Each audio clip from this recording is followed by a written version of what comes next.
one.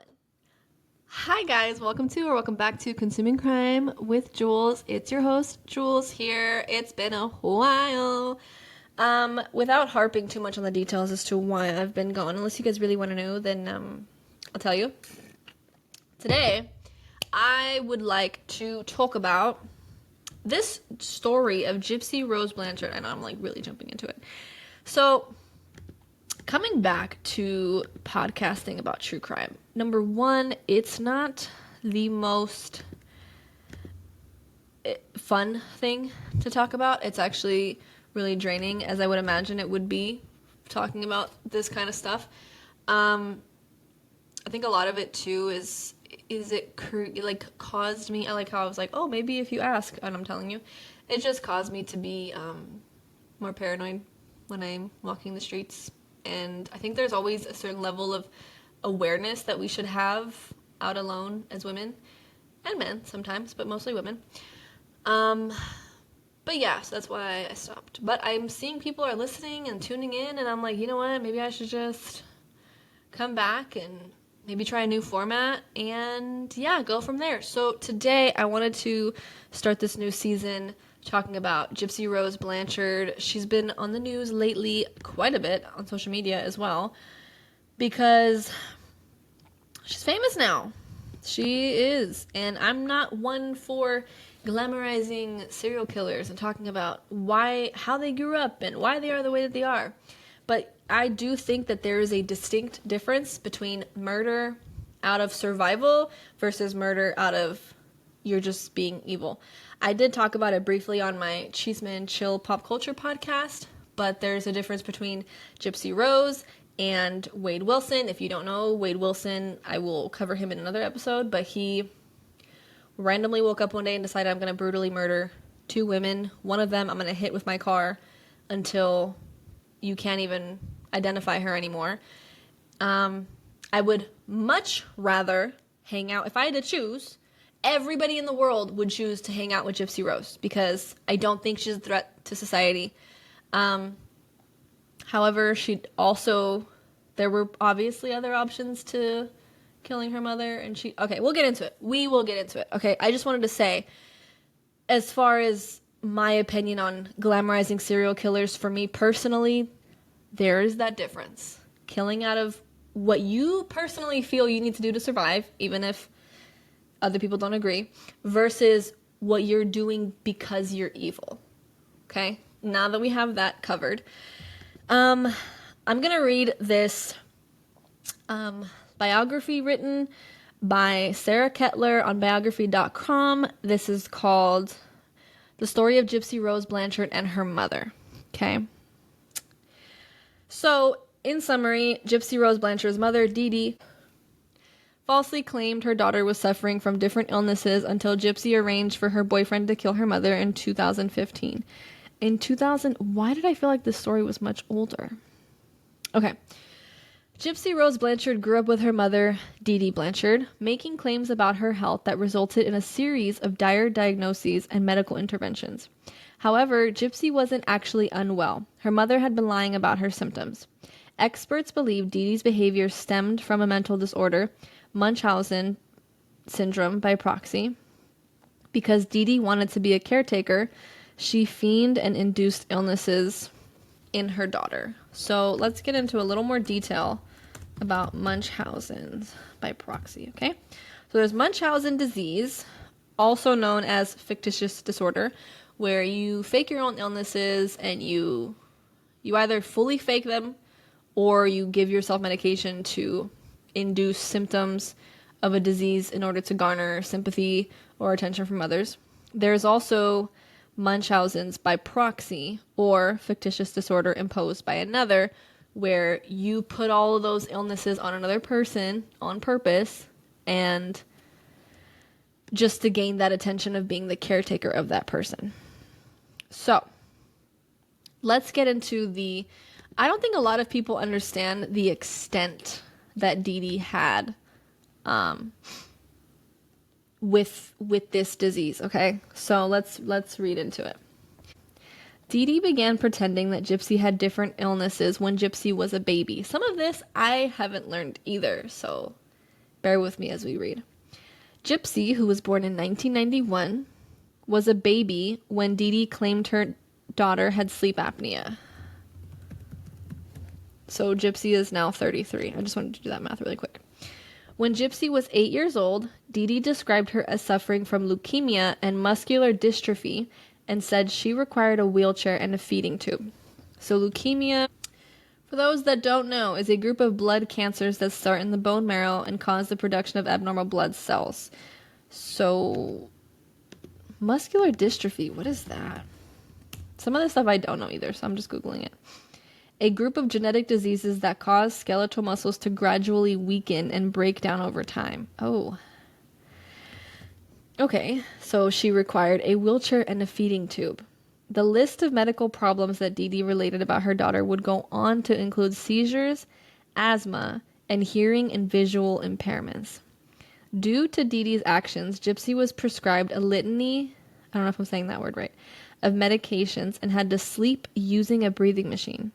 She also went through multiple surgeries, including procedures on her eyes and removal of her salivary glands. When Gypsy's teeth rotted, perhaps due to her medications, missing salivary glands, or neglect, they were pulled out. That's really sad. Oh my God. In real life, Gypsy did have a feeding tube inserted into her body, according to BuzzFeed News. On both the show and in real life, Gypsy's mother shaved her head, leaving her completely bald. Well, she'd shave my hair off and she'd say, it's going to fall out anyway, so let's keep it nice and neat. Fudge, man. That's like really sad. I'm sorry. That's not cool at all. Okay. Anyway. Yet the truth was that Gypsy could walk, didn't need a feeding tube, and didn't have cancer. Her head was bald only because her mother shaved off her hair. Experts believe Dee Dee had a mental illness known as Munchausen syndrome by proxy, which made her fabricate her daughter's ill health in order to receive attention and sympathy for taking care of a sick child. So all of this just so people could say, oh my gosh, you're such a strong person, da-da-da-da-da, like, man.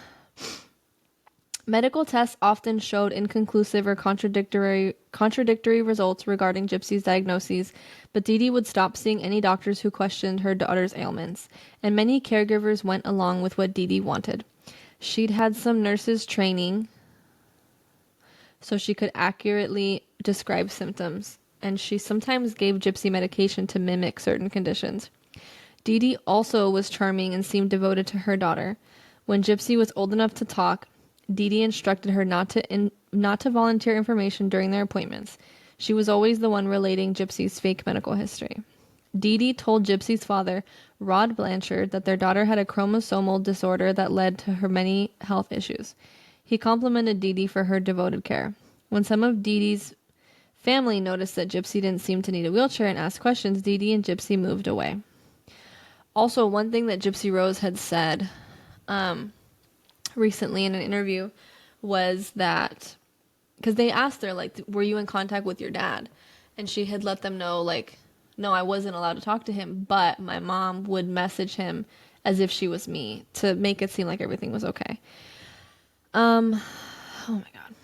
Dee Dee claimed to be a victim of Hurricane Katrina, so she and Gypsy received assistance to relocate from Louisiana to Missouri in 2005. There, Dee Dee continued to bring Gypsy to doctor's appointments. Hurricane Katrina also provided an excuse for missing medical files.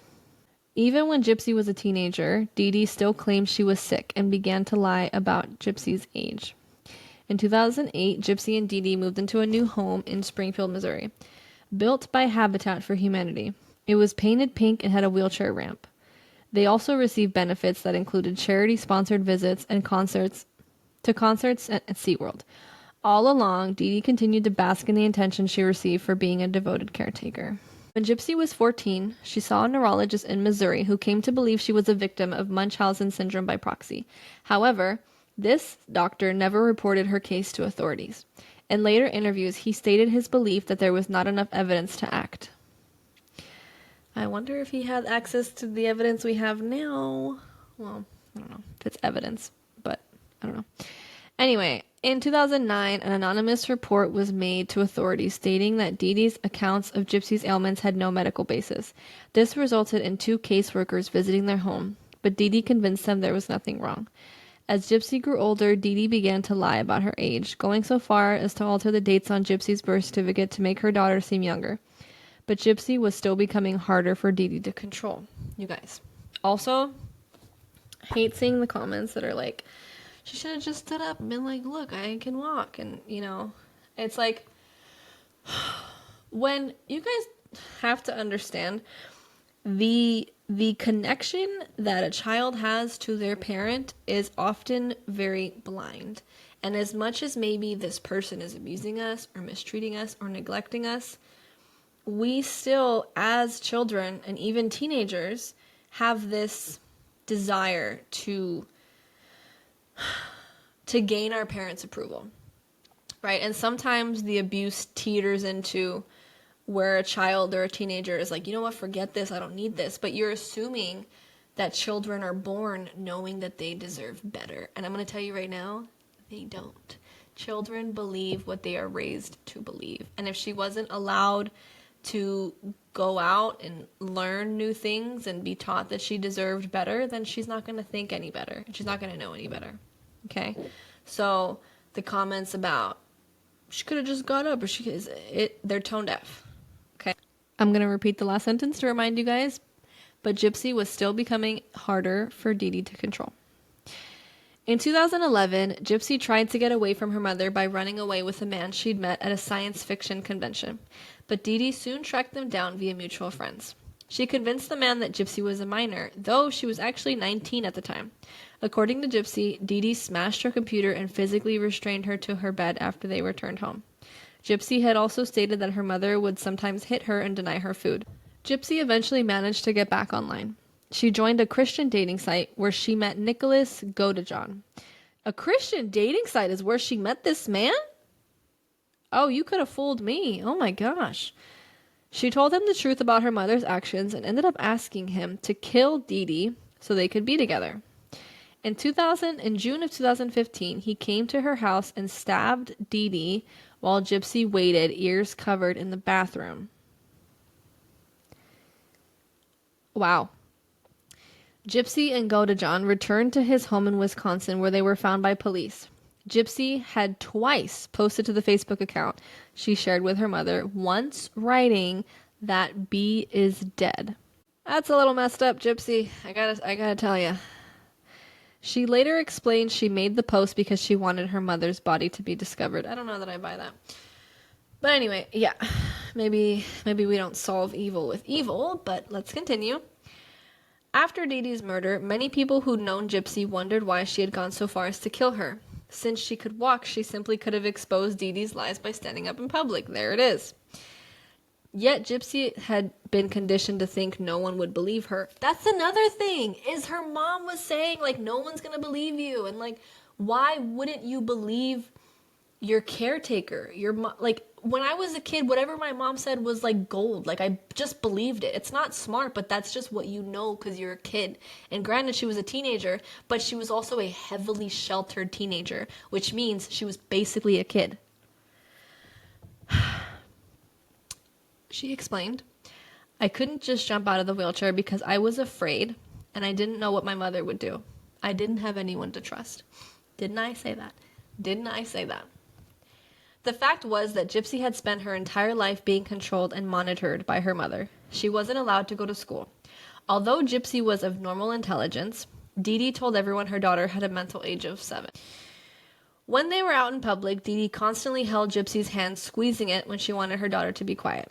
Dr. Mark Feldman, an expert in Munchausen syndrome by proxy, said of Gypsy's life and actions, the control was total in the same sense that the control of a kidnapped victim sometimes is total. Her daughter was, in essence, a hostage, and I think we can understand the crime that occurred subsequently in terms of a hostage trying to gain escape. I also think that in retrospect, if Gypsy knew, hey, all I have to do is tell a doctor or if she knew who to go to that would trust her and get her out of the situation, I am almost positive she would have gone that route as opposed to having her mother killed. But we've never been in that situation. So as Gypsy's medical records documented the abuse she'd been subjected to, her lawyer was able to arrange a plea deal for the charges she faced in Dee Dee's death. In 2016, Gypsy pled guilty to second-degree murder. She was sentenced to 10 years in prison and served 85% of her sentence before being released December 28, 2023.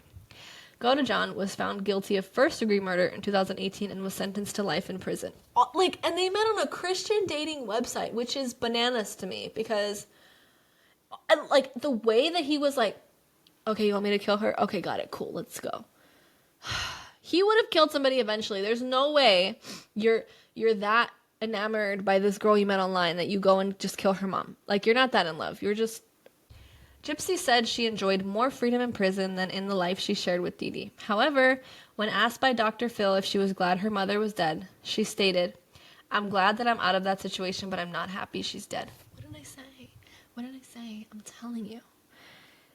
Murder out of survival is different than murder out of being evil. And do I think that was the only way she could get out? No. But do I think that she thought that was the only way she can get out? Yes. Now, do I think she would have done it? No. I'm really coming on here and just defending this girl.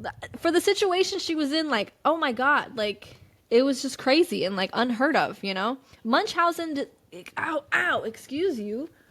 Munchausen disease by proxy or disorder by proxy is it's a newer disorder. Back then it was probably barely coming up and being studied, It was only after Dee Dee's death that Gypsy realized the extent of her mother's deception. While Gypsy had known she could walk and eat regular food, she did believe she had leukemia. Well, what a relief. She's like, oh my God, I don't have leukemia. That must have been a cool feeling. Oh my God. Okay. Today, Gypsy is healthy and living in Louisiana with her father and stepmother, the subject of 2 Lifetime shows, The Prison Confessions of Gypsy Rose Blanchard and Gypsy Rose Life After Lockup. Also recently revealed she's preparing to become a new mom. She and her boyfriend, Ken Urker, are expecting a baby in January of 2025. Now on to the drama of today with Gypsy Rose Blanchard. I'm gonna go get some water before I... Okay, guys, so that was the true crime history of Gypsy Rose Blanchard. Now let's get into a little bit more of what would be in my pop culture, but it still pertains to Gypsy Rose Blanchard, is the timeline of her relationship since getting out of prison. This girl faced some confusion, that is for sure. You're funny, honey. Lick it.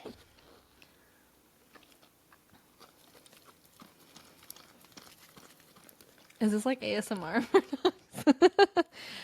Okay, so again, that was from biography.com. It's called The Story of Gypsy Rose Blanchard and Her Mother, written by Sarah Kettler, last updated July 9th, 2024. So, on Reddit. You guys, are we really going to sit here and take Reddit as a source? Alright, let's just take Reddit as a source, alright? Jeez. Alright. Timeline of relationships. So, Gypsy was engaged to a man named Ken after the two met through a pen pal program at her prison. They got engaged at a visit back in October of 2018, and the couple planned a January 2020 wedding, but would later break up. Reasons unknown, I think, to this day. So, Gypsy met Ryan Anderson after he sent a letter to her being in prison in 2020. Ryan and Gypsy obtained a marriage certificate on the 27th of June, 2022, while she was still in prison. Then, on the 21st of July, they got married in a small prison ceremony. Okay. So, they were married in 2022, and then she got out the year after. Oh, this was 6 months ago. Okay, so that's not even the most up-to-date thing, because now we know she's not with Ryan anymore. She had a whole thing with Ryan. People were coming online talking smack about her and him, and she came on and said that his thing was fire and everybody needs to lay off. And then, okay, Gypsy claimed that her and Ryan separated in March of this year. And then her and Ken, I'm almost positive there was a little bit of an overlap, just because I feel like maybe she wanted her cake and eat it too. But anyway, now she's back with Ken, the original guy I talked about. And she's pregnant. So, I saw a rumor that he was being unfaithful. I don't believe it. The girl that's claiming it seems to be extremely obsessed with hating on Gypsy, even before she got with Ken. So, we'll just leave it as that. She's figuring it out. Yeah, she's 33. So she's old enough to know better, quote unquote. But most of her life she's been sheltered because of her mother. And then she went to prison.